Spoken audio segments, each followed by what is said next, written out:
Number 22 wants you to go from polar to rectangular again, and you're given r equals -2 sine theta. So you want to go from polar to a rectangular equation. So y equals equation.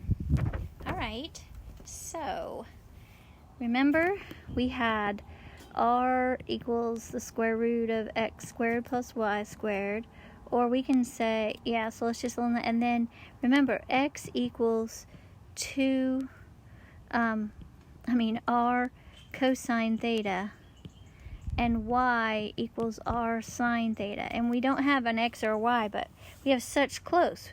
We have a sine theta, and so if we multiply both sides by r, and this is a little trick, we get r squared equals -2 r sine theta. So that's y. R squared equals -2y. So now r squared is the same thing as, remember, r was the square root of x squared plus y squared, so r squared is x squared plus y squared equals -2y. So we don't leave it like this. We want to like do it where you complete the square usually, and have it in like a conic section form. So like a parabola or an ellipse or a circle. So we're going to complete the square with the y. So we have x squared plus y squared plus 2y equals 0. So here we go x squared plus, and now let's go complete the square with y squared plus 2y plus 1 equals, and I have to add 1 to this side because I added 1 right there, right?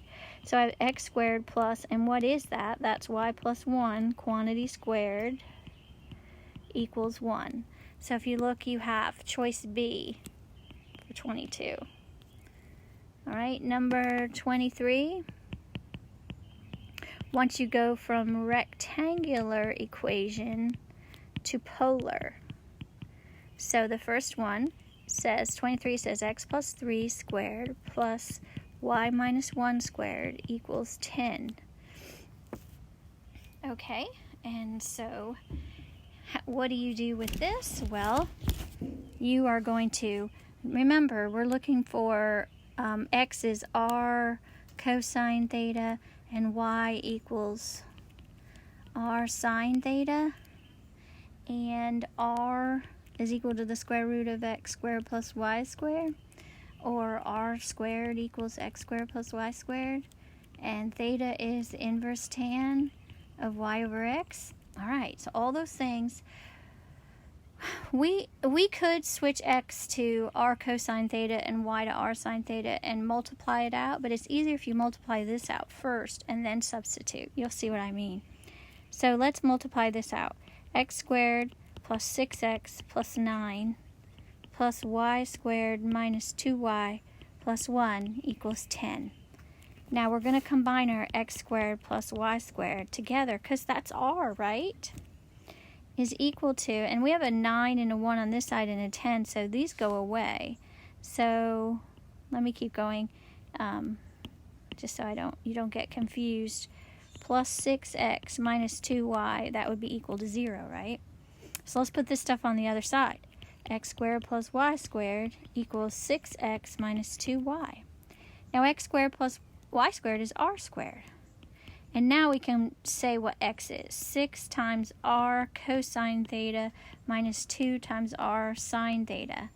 Now we have to get rid of these r's in here, so we just divide everything by r, and we get r equals 6 cosine theta minus 2 sine theta.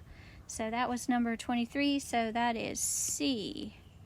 Hang on, did I do something wrong? Because I have a -6. Oh yeah, look back here, I messed up. When you put this on the other side, you get 2y minus 6x. So this was a negative, and this is a positive. So -6x plus 2 sine theta. So that's C. Sorry about that. And we'll do one more. Number 24. Okay, same idea. I have x minus 2. This is good practice, guys. Plus y squared equals 4. So multiply that out. X squared minus 4x plus 4 plus y squared equals 4. The 4's go away, so I get x squared plus y squared equals 4x. So r squared equals 4x. R squared equals 4r cosine theta. Divide by r, you get r equals 4 cosine theta. Didn't do that one wrong. That was the easy one. That was B. All right, so that was 22 through 24.